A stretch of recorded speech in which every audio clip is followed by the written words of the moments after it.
Hello everyone. आज मैं आपका 4th यूनिट में पेलिमोन हमने कंप्लीट कर लिया। नेक्स्ट जो एनिमल स्टार्ट कर रही हूँ वो है 4th यूनिट का पायला।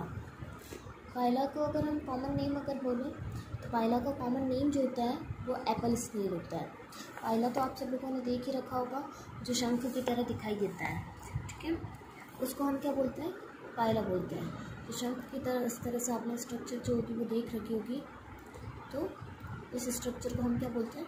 इस तरह का ये एनिमल जो होता है वो पायला कहलाता है, ठीक है। कॉमन नेम इसको क्या होता है? Apple snail. अगर इसकी हम कॉमन स्पीशीज़ की बात करते हैं तो वो होती है पायला ग्लोबोसा। सबसे पहले हम बात करते हैं पायला की क्लासिफिकेशन की। तो पायला के क्लासिफिकेशन के अंदर इसका फाइलम जो होता है वो होता है मॉलस्का फाइलम से बिलोंग करता है। मॉलस्का में जिनके ऊपर कवरिंग पाई जाती है। क्लास जो होती है इसकी गैस्ट्रोपोडा होती है। ऑर्डर जो होता है इसका मीजोगैस्ट्रोपोडा होता है। जीनस इसका पायला और स्पीशीज़ जो होती है वो इसकी ग्लोबोसा होती है। इसके अंदर अपन को इसके बहुत सारे सिस्टम पढ़ने हैं, जैसे digestive system, respiratory, circulatory, nervous, reproductive और सेंसरी ऑर्गन। तो हम सबसे पहले इसके अंदर स्टार्ट करेंगे पायला का डाइजेस्टिव सिस्टम। अगर मैं पायला के डाइजेस्टिव सिस्टम की बात करूं तो पायला का जो डाइजेस्टिव सिस्टम होता है इसके अंदर 3 पार्ट होते हैं। एक होता है एलिमेंट्री कैनाल, दूसरा होता है सलीवरी ग्लैंड्स और तीसरा होता है डाइजेस्टिव ग्लैंड। अगर मैं इसके डाइजेस्टिव सिस्टम की बात करूँ, एलिमेंट्री कैनाल जो होती है, एलिमेंट्री कैनाल को हम हिंदी में क्या बोलते हैं? आहार नाल बोलते हैं, आप सब लोग जानते हो। इसकी जो आहार नाल होती है, आहार नाल को हम 3 पार्ट्स में डिवाइड करते हैं, फोरगट, मिडगट और हिंडगट। फोरगट जो होती है, फोरगट के अंदर इसके माउथ वाले जो पार्ट्स होते हैं, इसके अलावा बकल कैविटी वगैरह जो होती है वो सारे के सारे इसमें इंक्लूड होती है। ईसोफेगस जो होती है, तो ये सारे। अगर मैं आपको इसका डाइजेस्टिव सिस्टम दिखाऊं तो पायला का डाइजेस्टिव सिस्टम जो होता है वो कुछ इस तरीके का दिखाई देता है। अगर इसके डाइजेस्टिव सिस्टम में सबसे पहले हम बात करते हैं इसके अंदर एलिमेंट्री कैनाल की। तो एलिमेंट्री कैनाल जो होती है, एलिमेंट्री कैनाल की अगर मैं बात करूँ इसके अंदर, तो एलिमेंट्री कैनाल जो होती है, एलिमेंट्री कैनाल को हमने क्या किया? 3 पार्ट्स के अंदर डिवाइड किया है, फोरगट, मिडगट और हिंडगट। अगर इसके फोरगट की बात करते हैं तो इसके फोरगट के अंदर माउथ होता है, बकल कैविटी होती है, इसके अलावा बकल मास जो होता है वो इसमें सिचुएटेड होता है।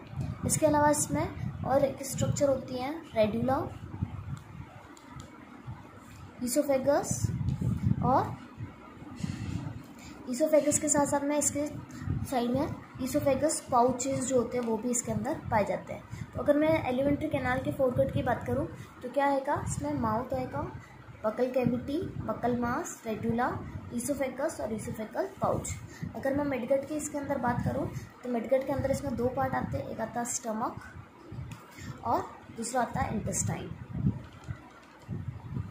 हिंडगट की अगर बात करूं तो हिंडगट के अंदर इसके अंदर रेक्टम और एनस, ये इसके अंदर किसमें कंसिडर होते हैं? एलिमेंट्री कैनाल के अंदर।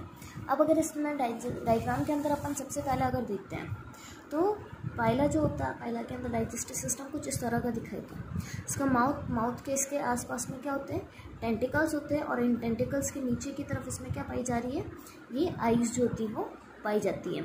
अगर हम माउथ की बात करें तो माउथ जो होता है वो नैरो होता है, नैरो में संकरा होता है, और ये वर्टिकल स्लिट होता है। वर्टिकल स्लिट मतलब जो स्नाउट के एंड पर होता है, और इसके अंदर लिप्सिंग जो होते हैं, ट्रू लिप्स जो होते हैं, मतलब जो माउथ जो इस तरह से खुलना जो चाहिए ट्रू लिप्स के द्वारा, वो इसके अंदर क्या होता है? वो एब्सेंट होता है। सिर्फ और सिर्फ इस तरह का वर्टिकल स्लिट जो होता है वो इसके अंदर पाया जाता है। तो ये ऊपर की तरफ जो इसका माउथ दिख रहा है, ये इसमें क्या है? ये वर्टिकल स्लिट जो है वो दिख रहा है। इसमें ट्रू लिप्स एब्सेंट होता है।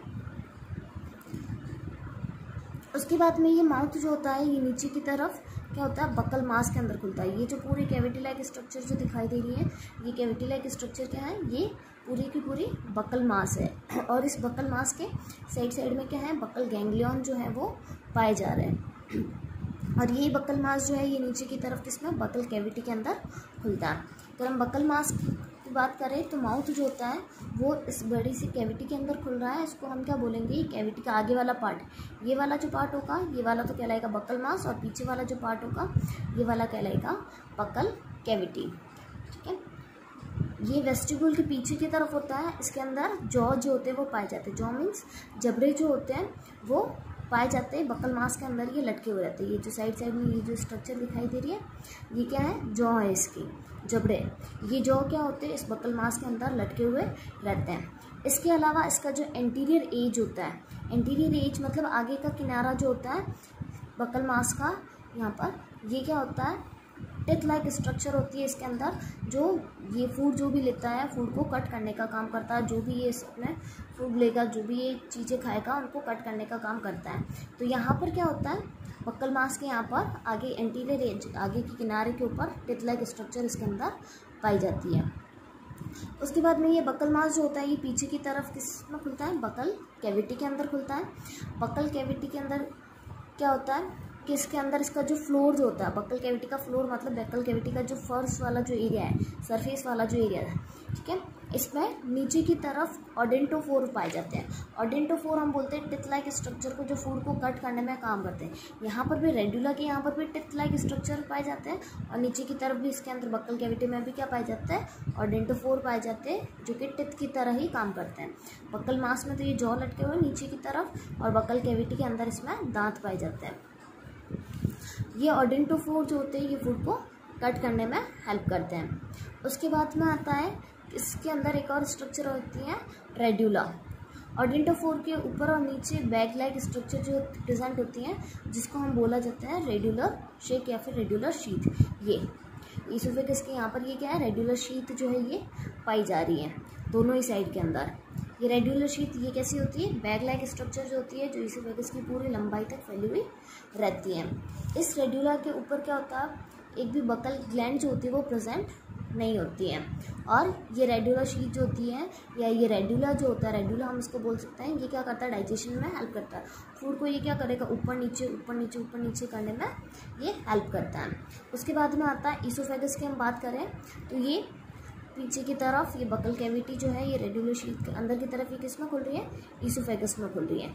ये जो आ रही है ट्यूब लाइक स्ट्रक्चर, ये ट्यूब लाइक स्ट्रक्चर क्या कहलाती है, ईसोफेगस कहलाती है। ईसोफेगस कैसी होती है, नैरो होती है, ठीक है, और इसके पास में राउंड वाइटिश, ये इसके ऊपर की तरफ यहाँ पर एक पाउच लाइक स्ट्रक्चर होती है जो राउंड होती है और वाइटिश कलर की होती है।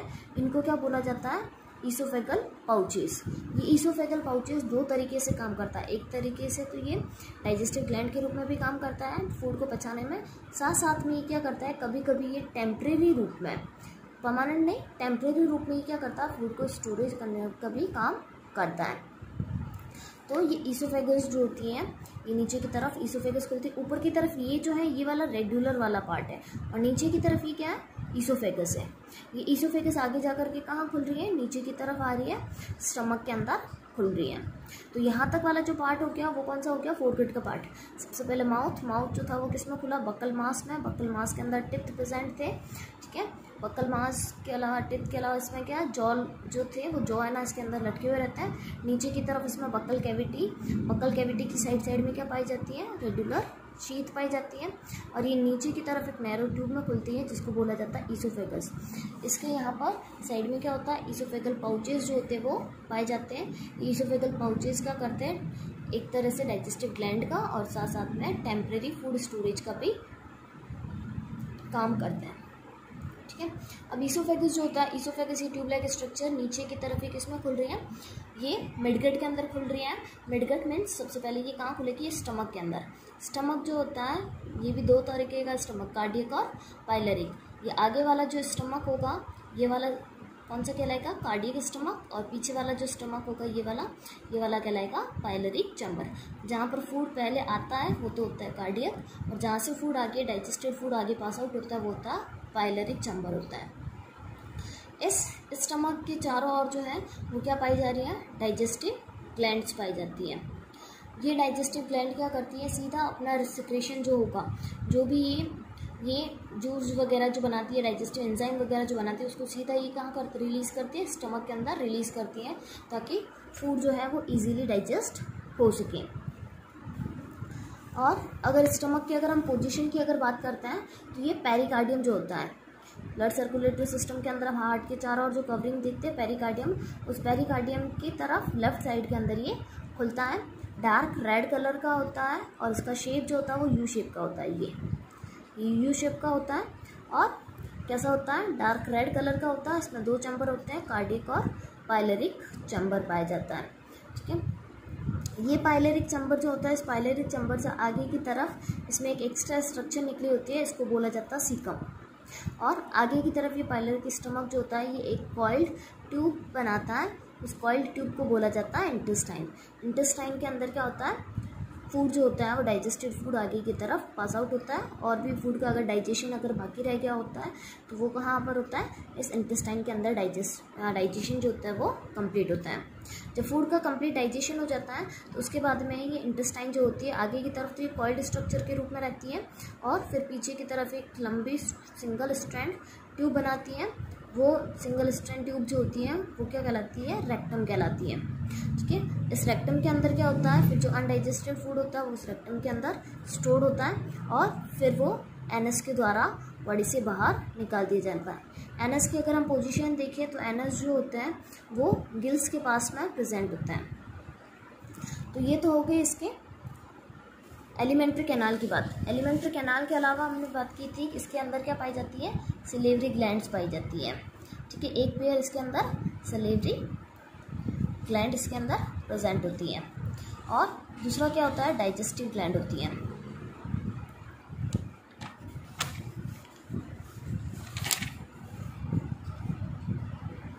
डाइजेस्टिव ग्लैंड, इसके अलावा सिलेवरी ग्लैंड और डाइजेस्टिव ग्लैंड के अलावा इसके अंदर जो ईसोफेगल पाउचेस जो होते हैं वो भी क्या करते हैं, एक तरह से डाइजेस्टिव ग्लैंड की तरह ही काम करते हैं। तो सिलेवरी ग्लैंड की बात करें तो सिलेवरी ग्लैंड ये जो अंदर की तरफ ये क्या है, सिलेवरी ग्लैंड्स होती हैं।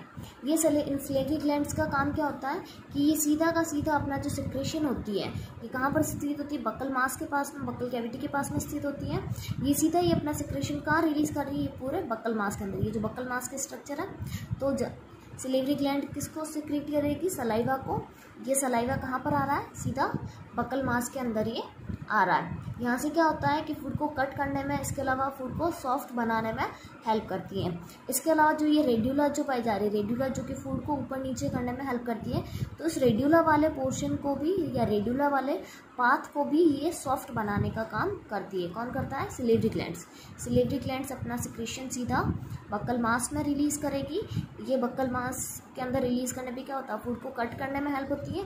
इसके अलावा जो रेड्यूलर शीथ होती है, रेड्यूलर वाला पार्ट जो होता है, पाथ जो फूड को ऊपर नीचे करता है, फूड को कट करने में हेल्प करता है, तो उस पाथ को ये सॉफ्ट बनाने में भी हेल्प करती है। फूड जो होता है जिसकी वजह से इजीली क्या होता है, बक्कल कैविटी से होता हुआ, रेड्यूलर से होता हुआ ईसोफेगस के अंदर ट्रांसफर हो जाए। फिर आता है डाइजेस्टिव ग्लैंड की हम बात करते हैं तो स्टमक के चारों ओर हमें क्या दिखाई देती है, डाइजेस्टिव ग्लैंड दिखाई देती है। ये डाइजेस्टिव ग्लैंड जो होती है ये या तो लीवर हो सकती है या फिर हिपेटोपेनक्रियास हो सकती है। ब्राउनिश या डर्टी ग्रीन कलर की होती है और सॉफ्ट होती है, और ये अपना सिक्रेशन कहाँ रिलीज करेगी, सीधा स्टमक के अंदर, सीधा स्टमक के अंदर छोड़ती है, जिसकी वजह से फूड का यहाँ पर कम्प्लीटली डाइजेशन हो जाता है। इसके अलावा जो ईसोफेगल पाउच होते हैं, ये ईसोफेगल पाउच भी क्या करते हैं, एक तो टेम्परेरी फूड स्टोरेज के रूप में काम कर रहे हैं, साथ ही फूड को डाइजेस्ट करने में भी हेल्प करते हैं। पाइला जो होता है, पाइला अगर फूड की हम बात करें तो पाइला अपने फूड के रूप में ये क्या होता है, हर्बीवोरस एनिमल होता है, हर्बीवोरस एनिमल होता है। हर्बीवोरस एनिमल को हम क्या बोलते हैं, जो शाकाहारी प्राणी जो होता है, शाकाहारी होता है, तो ये अपने फूड के रूप में जैसे प्लांट्स वगैरह जो होते हैं, जैसे वेलिसिनेरिया वगैरह जो एक्वेटिक प्लांट होते हैं, उनको ये फूड के रूप में लेता है। जब ये फूड के रूप में लेता है तो क्या होता है, माउथ से सीधा फूड जो होता है इनका बक्कल मास में जाता है। बक्कल मास के अंदर 2 मसल्स पाए जाते हैं, एक होता है स्फिंक्टर होता है, और दूसरी होती है प्रोटेक्टर।